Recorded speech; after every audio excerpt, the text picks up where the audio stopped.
One Minute vjen me videon e re. Na bëni subscribe për më shumë video. Faleminderit. Inteligjenca artificiale po përmbys industrinë e reklamave.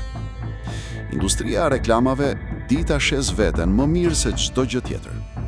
Kjo aftësi u shfaq qartë në ceremoninë vjetore të ndarjes së çmimeve në Cannes Lions International Festival of Creativity, një nga ngjarjet më prestigjioze në botë për reklamën, marketingun dhe krijimtarinë tregtare, që nisi më 16 qershor.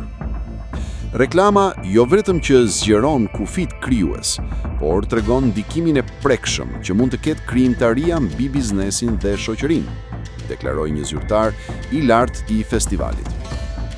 Çmimet u ndan me solemnitet për fushata që promovonin birrën, çokoladën dhe madje edhe fondacionin e herpesit në Zelandën e Re. Por, një industri që vlerëson krijimtarinë njerëzore, po përballet me një tronditje të madhe nga inteligjenca artificiale. Mark Zuckerberg, drejtuesi i Metas, ka premtuar se së shpejti marka do të mund të na tregojnë çfarë objektivi duan të arrijnë, sa duan të paguajnë për çdo rezultat, dhe pastaj ne bëjmë gjithçka tjetër. Ndërkohë, Sam Altman nga OpenAI beson se 95% e asaj që sot ekspertët e marketingut e kërkojnë nga agjensitë, strategët dhe profesionistët krijues do të realizohet lehtësisht, pothuajse menjëherë dhe me kosto minimale nga AI. Teknologjia e ka përmbysur industrinë e reklamave edhe më parë këtë shekull, kur buxhetet kaluan nga televizioni, gazeta dhe media tradicionale drejt gjigantëve digital si Google dhe Meta. Por tani që AI po hyn në pjesën krijuese të industrisë, dikur e konsideruar e paprekshme nga automatizimi, po nis një revolucion i ri. Kush do të dalë në krye dhe a do të arrijnë ekspertët në Cannes të ruajnë stilin e jetesës luksoze që i ka karakterizuar deri tani? Festat në jahte dhe pritjet buzë pishinave lënë të kuptojnë se tregu i reklamave është në gjendje të mirë. Sipas WPP Media, një blerës i madh reklamash, shpenzimet globale për reklama po rriten me ritëm të qëndrueshëm dhe pritet të kenë rreth 6% rritje në vit për 3 vitet e ardhshme. Megjithatë, kjo rritje është e përqendruar dhe po bëhet gjithnjë më e tillë. 4 shitësit më të mëdhenj të reklamave, Google, Meta, ByteDance dhe Amazon, përbënin më shumë se gjysmën e tregut global vitin kaluar, nga pak më shumë se 1/3 në 2019. 8 nga 10 shitësit më të mëdhenj të reklamave janë kompani teknologjike. Në Cannes, kompanitë teknologjike shfaqën forcën e tyre me struktura luksoze përgjatë Bregdetit, duke kthyer Croazetën në një paradë të dominimit digital. AI po forcon edhe më tepër kontrollin. Algoritmet e mësimit automatik përmirësojnë ndjenshëm saktësinë e targetimit të reklamave. Sistemi Advantage Plus i Metas pretendon se rrit kthimin nga shpenzimet për reklama me 22%, ndërsa Performance Max i Google rrit shitjet mbi 10%. Google ka nisur testimet me reklama të pozicionuara dinamikisht brenda kërkimeve të realizuara përmes AI-t, që pohon se janë edhe më efektive. Kërkesat që përdoruesit i bëjnë inteligjencës artificiale janë 2 deri në 3 herë më të gjata se sa kërkimet tradicionale, çka i mundëson kompanisë jo vetëm të kuptojë çfarë po kërkojnë njerëzit, por edhe pse.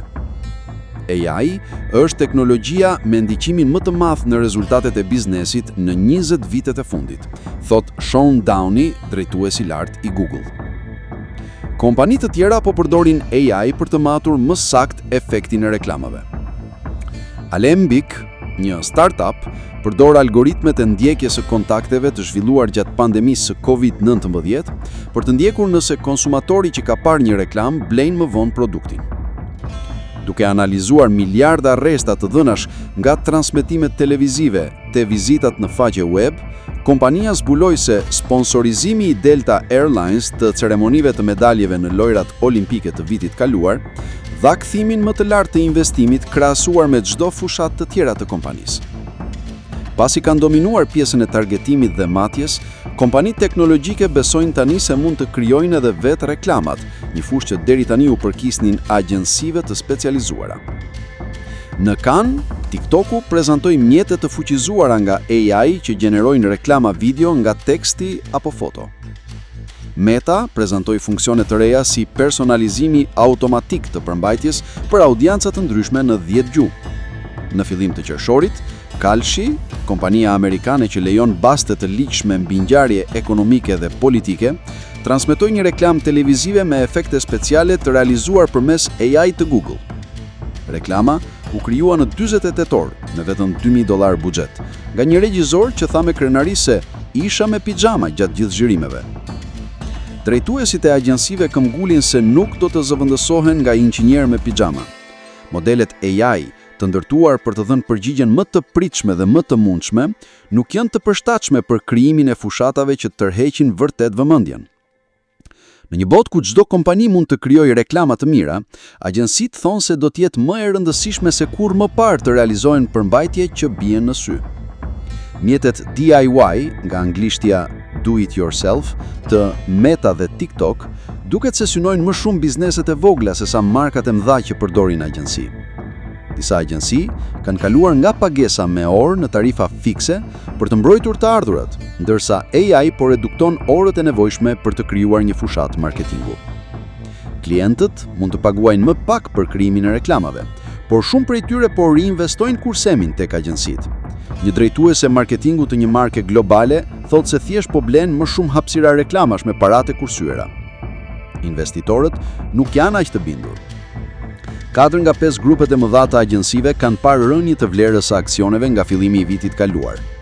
WPP është në kërkim të një drejtuesi të ri.